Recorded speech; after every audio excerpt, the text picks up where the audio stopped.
चलो आज नया टॉपिक हम लोग लिए हैं कि बायोलॉजी पढ़ते क्यों है। क्या जरूरी है हमको बायोलॉजी पढ़ना, है कि नहीं? क्या बायोलॉजी पढ़ेंगे तो हमको कोई नुकसान हो जाएगा, घाटी है क्या, है ना? तो ये चीज को हम लोग आज देखेंगे कि बायोलॉजी पढ़ते क्यों है। इससे पहले वीडियो हमने क्या देखा कि पढ़ते क्यों है, इसके बाद में क्या देखा हमने साइंस क्यों पढ़ते हैं। अभी हम लोग पढ़ेंगे कि बायोलॉजी क्यों पढ़ते हैं। तो जो बायोलॉजी है साइंस का ही एक ब्रांच है, एक शाखा है ना। इसके बारे में हम लोग पढ़ते इसलिए हैं। देखिए जब बायोलॉजी है क्या है, जिसको हिंदी में बोलते हैं जीव विज्ञान, यानी शॉर्ट में हम बोलते हैं तो जीवों का विज्ञान। ये किसका है? जीवों का विज्ञान। अगर शॉर्ट में इसकी बात कर लिया जाए तो जीवों के विज्ञान, इसमें हम लोग पढ़ते हैं कि जो हमारे आसपास के छोटे बड़े जीव जंतु है वो कैसे काम करते हैं, हमारे एनवायरनमेंट में वो कैसे जिंदा रह रहे हैं, वो कैसे व्यवहार करते हैं, अपने वंश को कैसे बढ़ा रहे हैं, कैसे विस्तार कर रहे हैं, उनका जीवन लाइफ टाइम क्या है, उसके सोचने की और समझने की शक्ति क्या है। इस चीज हम सब चीज किसमें बात करते हैं? बायोलॉजी में बात करते हैं, जीव विज्ञान की बात करते हैं। और जानते हैं हम लोग कि वो बना कैसे है, उसका उत्पत्ति कैसे होता है, उसका निर्माण क्या कैसे होता है, क्या चीज से मिल करके बना है, क्या क्या उसके बॉडी में है मौजूद, ये सभी हम लोग बायोलॉजी में पढ़ते हैं। जैसे हमारे आसपास में जितने सारे संसार है, बहुत बड़ी संसार है, आप लोग जानते हैं। तो उस संसार में कई तरह के जीव होते हैं कि नहीं होते हैं? जैसे एक जीव की अगर बात कर लिया जाए तो एगो फिलीपींस में बया नाम की जीव है, बया नाम की पक्षी है, बया नाम की पक्षी है। अभी पहले हम कुछ फैक्ट्स आपको बता देते हैं, इसके बाद हम लोग लास्ट में निष्कर्ष में आएंगे कि हम लोग बायोलॉजी पढ़ करके क्या हासिल कर सकते हैं, है ना। तो बया नाम की एक पक्षी है, वो जब भी हमें हर रोज अपने घोंसले के चारों ओर जुगनू को लगा कर रखती है। जुगनू समझते हो ना, जो रात में भूख भुकाता है, लाइट जलाता है पीला पीला, है ना। तो अपने घोंसले के चारों ओर जुगनू को चिपका देता है ताकि हमारे घोंसले में हमेशा लाइट मौजूद रहे। जैसे रात में तो लाइट नहीं ना रहेगा, सूर्य के प्रकाश नहीं रहेगा, और उसके पास एलईडी बल्ब तो है नहीं कि अपने पास ला के लगा देगा, नहीं ना। तो अपने पास जो बया पक्षी, फिलीपींस में रहती है ये बया पक्षी, वहां पे जो अपने जुगनू को पकड़ कर लाती है और अपने जो घोंसला है उसमें चिपका देती है। तो ये बया पक्षी का ये व्यवहार है ना, ताकि उसके घोंसले में जो लाइट है मौजूद रहे। आपको थोड़ा सा ऑक्टोपस के नाम सुने होंगे, सुने होंगे कि नहीं सुने हैं जी? जो ऑक्टोपस होता है जलीय यानी समुद्री जीव है, इसके कितने पैर होते हैं? 8 गो पैर होते हैं। इसके पैर होते हैं 8 गो। और हृदय कितने होते हैं? हृदय इसके होते हैं 3 गो होते हैं। हृदय 3 गो होते हैं। और ब्रेन कितना होता है? दिमाग होते हैं 9 गो। जो समुद्री जीव जो ना देखते हैं इस तरह का आपका फिगर आता है, इसी से इसका पैर लगा रहता है चारों तरफ से, इस तरह से रहता है 8 गो। 3 3 6 7 8 गो हो गया ना। तो इस तरह का रहता है, और बीच में यहाँ पे समझो कि मूड़ी रहता है ना। तो इसके पूरे 8 जो पैर है इस सब में दिमाग तो रहता ही है, और वो बीच में भी रहता है। तो पूरे इसका जो दिमाग इसका होता है ऑक्टोपस का 9 गो होता है, पैर इसका 8 गो होता है, हृदय 3 गो होता है। और ये अपना आकार किसी भी समय बदल सकता है। जैसे जीन का नाम सुनिए, जीन ऐसे रगड़ सिम कौन था जी, ऐसे रगड़ने वाला चिराग वाला जीन, देखते हैं बोतलों में घुस जाता है कि नहीं।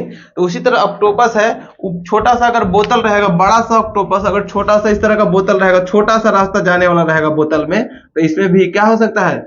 अपना आकार बदल सकता है, घुस सकता है किसी भी आकार में। जैसे अमीबा देखते होगा आप लोग, अमीबा का नाम सुने होंगे कि अपना आकार हमेशा बदलते रहता है। उसी तरह ऑक्टोपस अपने आवश्यकता अनुसार बदल सकता है, अपना कलर भी बदल लेता है। गिरगिट्टे का नाम सुने होंगे आप लोग, जैसे से मुड़ी ढूंढता है तो वो भी अपना कलर बदल लेता है। बदलता है कि नहीं बदलता है? और जो छिपकली होती है, जो गिरगिट के नाम सुनते हैं, छिपकली तो घर में होता है, जो गिरगिट होता है वो बाहर में रहता है, खड़ी उड़ी में रहता है, जो कलर बदलता है, पूंछ बहुत लंबा रहता है ना। तो वो अपना जीव जानते हैं उसको कितना बड़ा रहता है? उसका शरीर इतना रहता है, जितना बड़ा उसका शरीर रहता है ना, लगभग उतना बड़ा उसका जीव रहता है, एक बिता का जीव रहता है। दूर से अगर कीड़ा मकोड़ा रहता है, अगर यहाँ पे छिपकली है यहाँ पे और यहाँ पे कीड़ा है, तो उसको जीभ से फेंक करके इसे खींच सकता है। लेकिन देखने में क्या लगता है? छोटा सा जीव है, छोटा सा जीव होगा, है ना। तो ये दूर से ही यहाँ से जीव को ऐसे फैलाएगा, और फैलाने के बाद इस चिपक जाएगा उसमें कीड़ा, और उसके बाद फिर खींच लेगा। दूर से। तो ये भी कलर बदल देता है, ऑक्टोपस भी अपना कलर बदल देते हैं आवश्यकता अनुसार, है क्या चीज? साइज भी बदलता है, कलर भी बदल देता है ना, जिसको कैमोफ्लाज कहा जाता है। मतलब कि कैमोफ्लाज होता है, जैसे हमारे देश के जो आर्मी लोग होते हैं वो कैमोफ्लाज होते हैं, यानी कि कहीं भी जंगल में जाओगे तो जंगल वाला घास उसे से पहन लेगा, टोपी वाला घास उस वाला, हरियर हरियर पूरा ड्रेस पहन लेगा। उसी तरह जो बहुत सारे जलीय जीव होते हैं, अपने छुपने के लिए अगर घास वाला एरिया में जाएगा तो अपना का रंग कैसे कर लेगा, हरा हरा कर लेगा। अगर पहाड़ी पत्थर वाला एरिया में जाएगा, थोड़ा सा पत्थर नीला अपना आकार बदल कलर कर लेगा, है ना। तो बहुत सारे जीव हैं जो अपने आवश्यकता अनुसार अपने आसपास के जो इन्वायरमेंट है उसके अनुसार अपना आकार बदल लेते हैं। जैसे गिरगिटा की बात किया, वो भी कभी आकार अपना अपना बदल लेता है कि नहीं। तो ये चीज हो गया, ऑक्टोपस हो गया। इसलिए इसको बोला जाता है, ऑक्टोपस को डेविल फिश के नाम से भी जाना जाता है। ये ऑक्टोपस को बोलते हैं और चीज डेविल फिश, डेविल फिश के नाम से भी ऑक्टोपस को जाना जाता है। अब हम आगे कुछ और फैक्ट्स बताते हैं, इसके बाद हम आपको बताएंगे कि आप लोगों को हम ये सब बताएं क्यों, बताना क्या जरूरी था क्या, ये चीज हम लोग थोड़ा सा जानेंगे। तो अभी बया पक्षी के नाम देखें, नाम सुने, गिरगिट के नाम सुने, इसके बाद डेविल फिश यानी ऑक्टोपस के नाम सुने, डेविल फिश के नाम से उसको जाना जाता है ऑक्टोपस को। इसके बाद हम आप थोड़ा सा कंगारू की बात कर लेते हैं। जो कंगारू होता है, वो कंगारू के आप लोग जानते ही होंगे, राष्ट्रीय पशु अमेरिका के थी, ऑस्ट्रेलिया के है, राष्ट्रीय पशु है ना। तो ये कंगारू जो है वो पीछे की ओर कभी नहीं कूद सकता है। ये जो कंगारू है पीछे की ओर कभी चल नहीं सकता, जब भी चलेगा तो आगे की ओर। क्यों? तो उसका पीछे पूंछ रहता है, पीछे अगर कूदेगा ना तो पूंछे पर खड़ा हो जाएगा, वो गिर जाएगा। तो कंगारू जो होता है पीछे की ओर कभी पीछे हो नहीं सकता, ऐसे आगे हो सकता है लेकिन कूद के आगे जा सकता है, लेकिन पीछे में है नहीं हो सकता है। और अपने बच्चे को, जब उसका कंगारू का बच्चा जन्म लेता है तो मात्र इतना छोटा रहता है, इतना छोटा।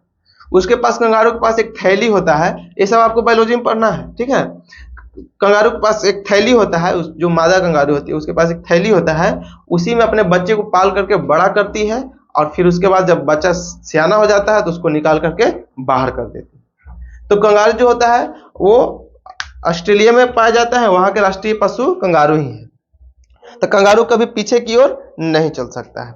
इसके बाद क्या है, जो तिलचट्टा है वो, उसका गर्दन काट दीजिएगा तब भी वो 1 सप्ताह तक जिंदा रहता है। तिलचट्टा का नाम सुने होंगे आप लोग, कॉकरोच जिसको कहते हैं। जो तिलचट्टा है ना, वो गर्दन उसको काट दीजिएगा तब भी वो 1 सप्ताह तक जिंदा रहेगा। हम लोग काटेंगे तो जिंदा रहेंगे, हम लोग नहीं रह पाएंगे।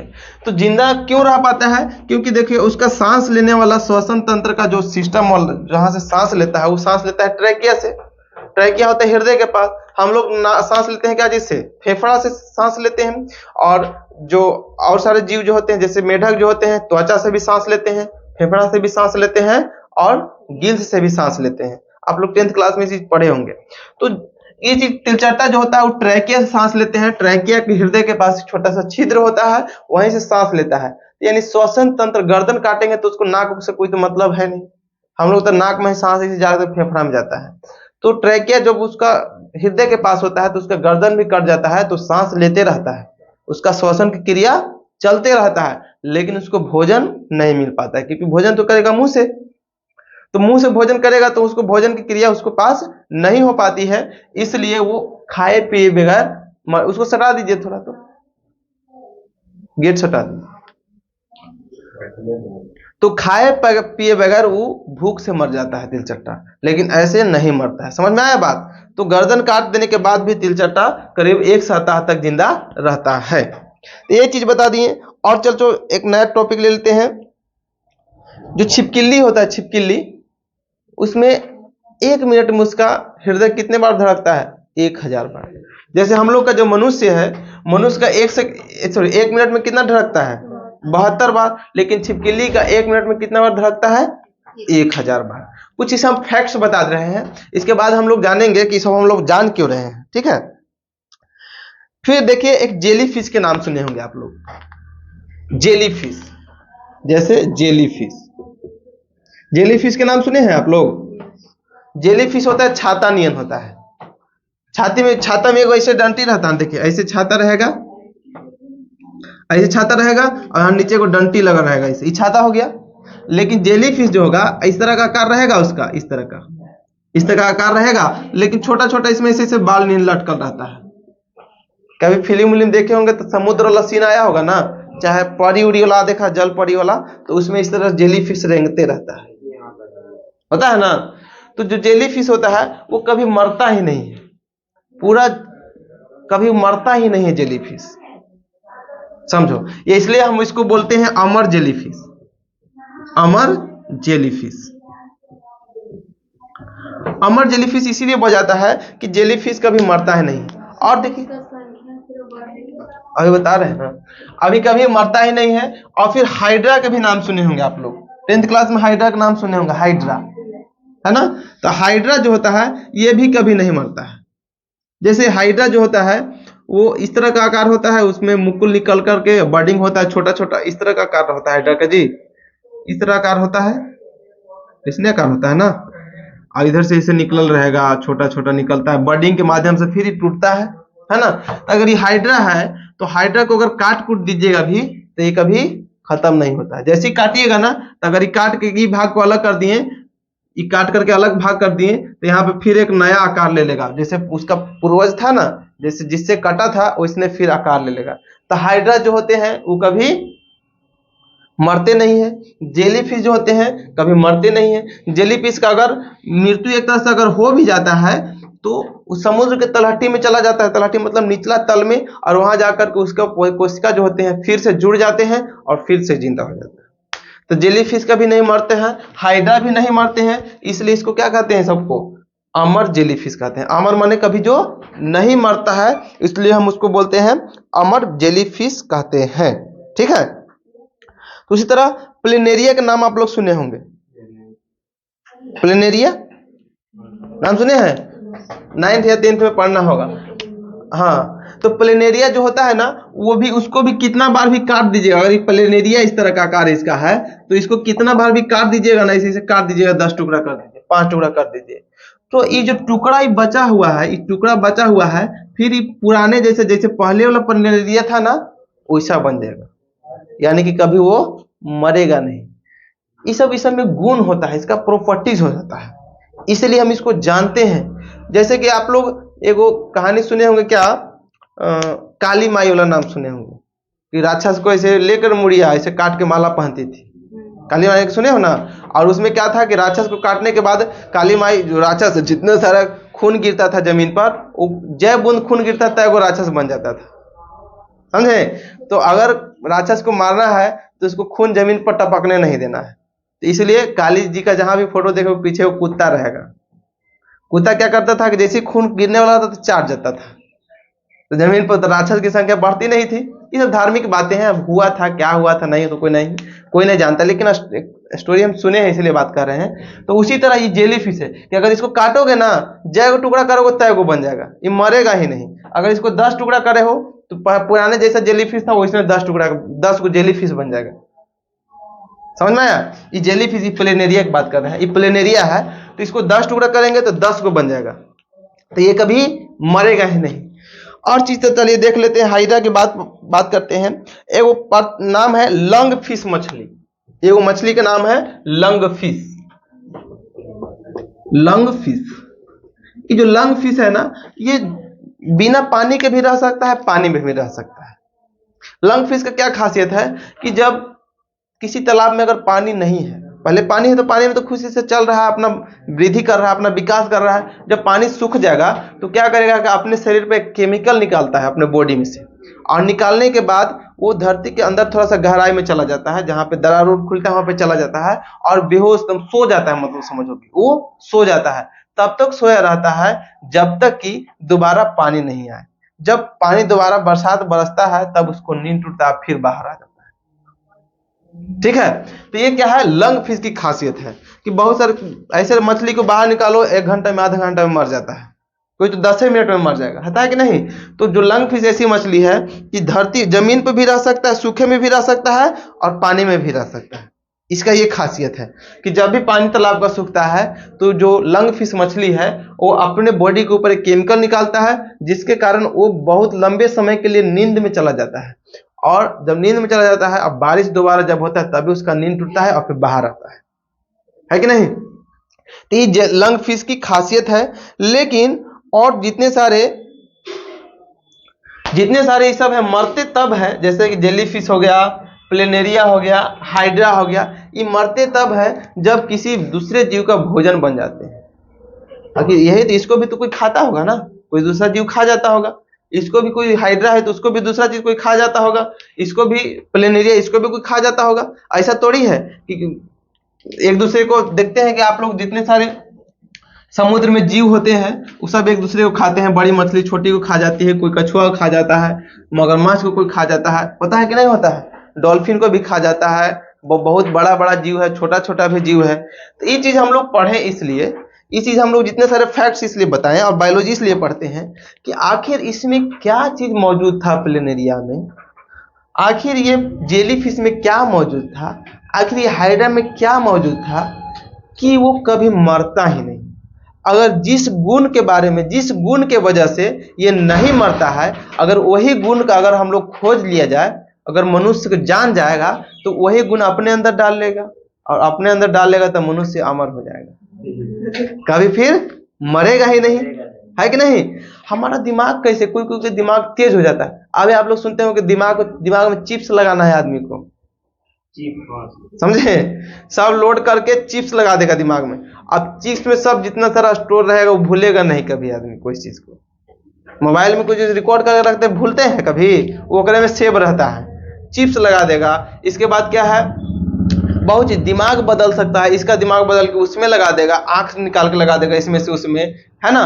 तो ये चीज होता है कि बायोलॉजी पढ़ने से, कोई अगर आदमी स्वस्थ है, उसका आंख खराब है तो उसका आंख चेंज हो सकता है, ट्रांसपेरेंट हो सकता है। हालांकि अभी तक केवल कॉर्निया को ही बदला जा सकता है, पूरे आंख को एक आदमी से निकाल करके दूसरे आदमी में नहीं लगा सकता है।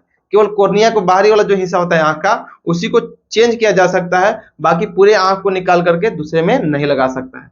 हृदय को नहीं बदला जा सकता अभी तक, जितना हमारा साइंस डेवलप किया है उनके अनुसार हृदय को नहीं बदल सकते हैं कि अपना निकाल के हृदय किसी और में डायरेक्ट लगा देंगे, वैसे नहीं हो सकता है। लेकिन फ्यूचर में संभव है, फ्यूचर में आदमी कोशिश कर रहा है कि आदमी भी मनुष्य जैसे प्लेनेरिया है इस तरह के अमर हो जाए। अब इस पे प्लेनेरिया पर डिस्कस किया जा रहा है, साइंटिस्ट बहुत सारा लगे हुए हैं, उसमें कौन सा गुण है कि उसको पकड़ के और फिर आदमी के जीन्स के द्वारा इसमें समाहित कर लिया जाएगा, तब नया नया तब जो आदमी बनेगा वो नया डिजाइन के बनेगा और साथ ही साथ वो अमर हो जाएगा, वो मरेगा ही नहीं, है कि नहीं। तो बायोलॉजी पढ़ना हमको ये जरूरी है। अभी आप लोग देखते होंगे कि पहले छोटे छोटे करेली एते आता था खाली, अब बाजार में एते करेली आता है कि नहीं आता है, आता है ना। तो ये कैसे बना, बायोलॉजी तो पढ़ के बना है ना। क्या वो आसमान से टपका था लंबा लंबा वाला करेली? नहीं, ये सब आदमी द्वारा बनाया गया है, मानव द्वारा बनाया गया है।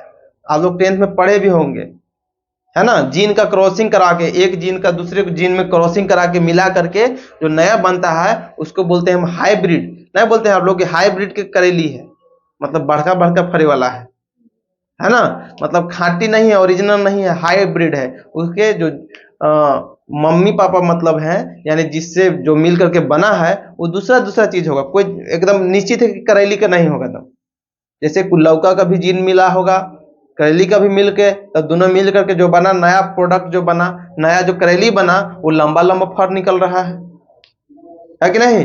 इसका शुरुआत किसने किया था? हरगोविंद खुराना किए थे।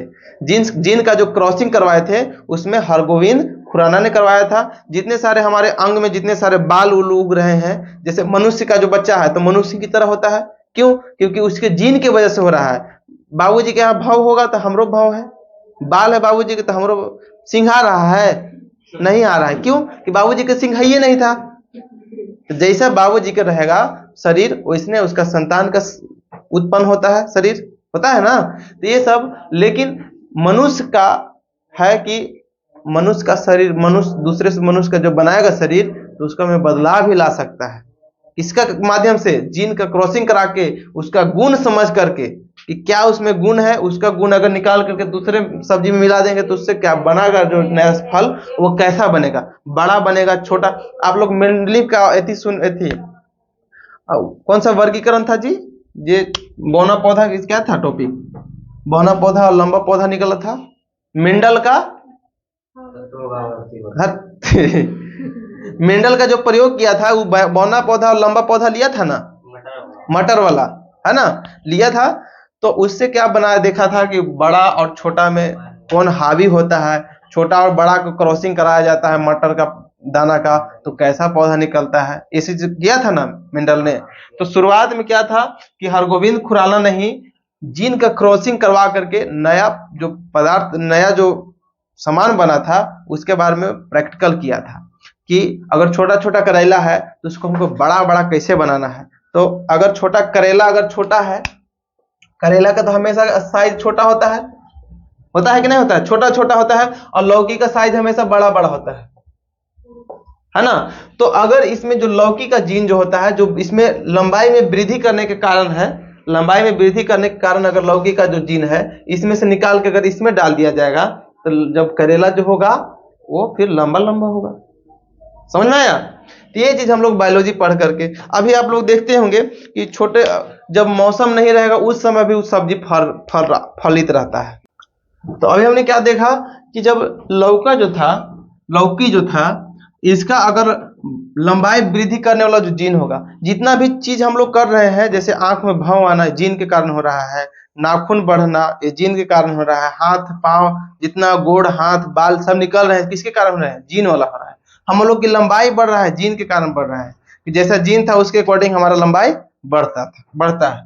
तो जो अगर लौकी में भी, इसका में भी लंबाई है, इसमें भी लंबाई है, क्योंकि गोल तो लौका होता नहीं है, लंबा ही होता है लेकिन छोटा होता है। करेला लंबा ही होता है लेकिन छोटा होता है, और लौकी क्या होती है? बड़ी होती है, करेला छोटा होता है। तो इसमें भी लंबाई में बढ़ने का कोई जीन होगा, इसमें लंबाई बढ़ने का जीन होगा। अगर इसमें से जीन को निकाल दिया जाए जो लंबाई में वृद्धि करता है, और इसमें से जीन को निकाल दिया जाए जो लंबाई में वृद्धि करता है, और ये निकाल करके इसमें डाल दिया जाएगा, अब जो करेला बड़ा बड़ा बनेगा, अब जो करेला का निर्माण होगा, फल निकलेगा, अब वो बढ़कर निकलेगा करेला। समझे? तो जीन के कारण ही हम लोग ये चीज करते हैं। तो देखो बायोलॉजी पढ़ने से फायदा हुआ हम लोग को। और क्या देखते हैं हम लोग, मार्केट में जिस समय फल का सीजन चाहे सब्जी का सीजन नहीं होगा उस समय भी आपको बहुत खूबसूरत खूबसूरत लंबा लंबा लौकी मिलता है कि नहीं? हमारे आसपास गांव खेत में नहीं फल लग रहा होगा उस समय मार्केट में क्या होगा? फल लगा दिखता है कि नहीं? और आप लोग भी सुनते होंगे कि अगर लौकी की छोटा सा लौकी है ना, अगर इसमें इंजेक्शन डाल देता है आदमी तो एक दिन में इतना बड़ा हो जाता है और मार्केट में बेचने के लिए तैयार हो जाता है। होता है कि नहीं? ये सब कैसे हम लोग, वो सब इंजेक्शन कैसे निर्माण हम लोग की बायोलॉजी पढ़ करके। क्योंकि आप लोग जानते होंगे कि पेड़ पौधे में बहुत सारे हार्मोन होते हैं, कुछ वृद्धि हार्मोन होते हैं, कुछ वृद्धि रोधक हार्मोन होते हैं। यानी कुछ वृद्धि रोधक हार्मोन उसको कहते हैं जो पेड़ पौधे की लंबाई बढ़ने में रोक करता है, या फूल लगने में रोकता है, या पतझड़ के समय जो पत्तियां झड़ जाता है, वो सभी होते हैं वृद्धि रोधक हार्मोन की वजह से। और वृद्धि रोधक हार्मोन जो होता है एब्सिसिक एसिड होता है ना, वो होता है वृद्धि रोधक हार्मोन। कौन सा होता है? एब्सिसिक एसिड होता है। बाकी ऑक्सिन जो होता है, फ्लोरिजेंस होता है, और क्या होता है? जिब्रेलिन्स होता है, साइटोकाइनिन होता है। ये सभी जितने हार्मोन है वो वृद्धि हार्मोन है, यानी पेड़ पौधे को लंबाई में वृद्धि कराता है, मोटाई में वृद्धि कराता है, फल लगने में मदद करता है, फूल लगने में मदद करता है, जड़ की लंबाई में वृद्धि करता है। जो भी वृद्धि करने वाला हार्मोन होंगे वो सभी वृद्धि हार्मोन कहलाते हैं। और जो रोकने वाले होंगे, लंबाई में वृद्धि, जड़ में फूल लगने में कमी कर देगा, हमेशा तो फूल नहीं लगता है पूरा जीवन में पेड़ पौधे में, तो जहां से बंद करेगा, जो रोकने वाला होगा वृद्धि रोधी हार्मोन होगा, और जो बढ़ाने में मदद करता है उसको कहते हैं वृद्धि प्रवर्धक हार्मोन, है ना। तो वृद्धि हार्मोन कहिए चाहे वृद्धि प्रवर्धक हार्मोन कहिए, बात दोनों एक ही है। तो ये जो आप लोग जो इंजेक्शन देता होगा वो कौन सा हार्मोन देता होगा? वृद्धि प्रवर्धक हार्मोन वाला इंजेक्शन देता होगा, ताकि उसका जो फल है, छोटा सा फल जो था, तुरंत वृद्धि करके और बड़ा सा फल में हो जाए, ताकि अगले दिन हम उसको बाजार में बेच सकें। होता है कि नहीं होता है? तो इसीलिए हम लोग बायोलॉजी को पढ़ते हैं। अब बायोलॉजी पढ़ना जरूरी है। बायोलॉजी बताता है कि हम लोग छोटे को से निर्माण हम लोग का कितना बड़ा कैसे हुआ है, कितना कितना स्टेप है, कोशिका से मिल करके बना होता है, ये सभी बायोलॉजी बताता है ना। हम लोग का आंख कैसे बना है, नाक कैसे बना है, पूरा शरीर कैसे बना था, हम लोग का अस्तित्व कैसे आया है, ये सभी कौन बताता है? बायोलॉजी बताता है। कोई भी शरीर में कोई सा भी रोग होता है उसका जांच करने के लिए कौन सा क्या हमको पढ़ना जरूरी है, बायोलॉजी पढ़ना जरूरी है। क्या कारण था कि इस व्यक्ति में ये रोग हुआ और इसको ठीक कैसे किया जा सकता है ना। यानी कि जो हमारा मनुष्य है, चाहे कोई भी जीव है, उसके अगर उम्र में बढ़ाना अगर है तो हमको बायोलॉजी पढ़ना बहुत जरूरी है कि नहीं। कोई भी रोग है, उसका रोकथाम क्या है, कैसे हुआ था, उसका कारण क्या है, ये सभी अगर जानते हैं, हम लोग जानना चाहते हैं तो हम लोग बायोलॉजी को पढ़ना होगा, है कि नहीं।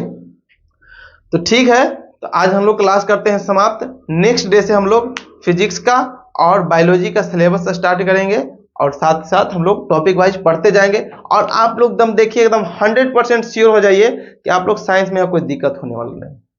बहुत सारे स्टूडेंट के हम हालत सुन चुके हैं, पता है क्या, कि स्टूडेंट कहते हैं कि जो मैट्रिक में सेकेंड डिवीजन जो लाया है, तो इंटर में अगर साइंस लिया तो 0 नंबर लाएगा। वो जानते हैं ये कौन कहते हैं? कहते हैं वो स्टूडेंट कहते हैं जो उसको लगता है कि हम नहीं कर सकते हैं तो कोई नहीं कर सकता है। उसको ये लगता है कि हमसे नहीं हो पाएगा तो उससे भी नहीं हो, ऐसा नहीं है। वो इसलिए आपको कह रहा है कि वो सक्षम नहीं है, वो डरता है साइंस लेने से, इसलिए आपको भी डरा रहा है।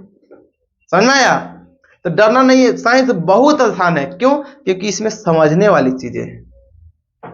और बायोलॉजी और फिजिक्स तो मैं पढ़ाऊंगा, तो इसमें तो टेंशन ही मत लीजिए, ठीक है। जितना भी पढ़ाएंगे आपको ज्यादातर क्लास में याद हो जाएगा। केमिस्ट्री की बात कर लिया जाए तो केमिस्ट्री में मिक्की सर बहुत अच्छे पढ़ाते हैं, मैथ दिवाकर सर पढ़ा रहे हैं, और साथ ही साथ जो इंग्लिश जिया मिस आ रही है पढ़ाने आप लोग को, है ना। तो यहाँ पे ऑल सब्जेक्ट की तैयारी आप एक ही जगह कराना है हम लोग को, और अच्छे से आप लोग को दिखा देना है। चुनौती है एक तरह से आपको। जो कह रहा था कि अगर साइंस लोगे सेकंड डिवीजन आया है मैट्रिक में और इंटर में लाएगा तो 0 लाएगा, उसको फर्स्ट डिवीजन से भी अच्छा नंबर ला के दिखाना है। अभी तभी संभव होगा जब आप भी मेहनत करोगे और हम टीचर भी मेहनत करेंगे। दोनों मिल करके मेहनत करेंगे तो रिजल्ट एकदम बरसेगा, आसमान के पानी जैसा बरसेगा। समझ में आया? तो बस दोनों को थोड़ा सा स्ट्रिक्टली एकदम पढ़ना है, एकदम कंटिन्यू एकदम पढ़ना है ना। ज्यादा गैप नहीं है कभी कि इधर चले गए, उधर काम है, उधर पढ़ाई भी बहुत जरूरी है। सब काम जितना जरूरी उससे ज्यादा इंपॉर्टेंट पढ़ाई है कि नहीं। तो वही चीज तो अभी हम बताए ना कि पढ़ना हमको क्यों जरूरी है, साइंस पढ़ना क्यों जरूरी है, ये सब चीज हम लोग को अभी हमने बता दिया था। क्या कुछ बोलो? हिंदी का क्लास? हाँ, हिंदी का भी क्लास। हिंदी तो हम लोग 5 गो टीचर हैं, कोई भी पढ़ा देंगे हिंदी। ऐसे दिवाकर सर को दिया गया था पोस्टर में, है ना, दिवाकर सर पढ़ा देंगे, लेकिन हम लोग 5 गो टीचर हैं, कोई दिक्कत नहीं होगा। ठीक है, तो क्लास अब बंद करते हैं। नेक्स्ट डे से हम लोग सिलेबस देखेंगे और टॉपिक वाइज रिवाइज करेंगे।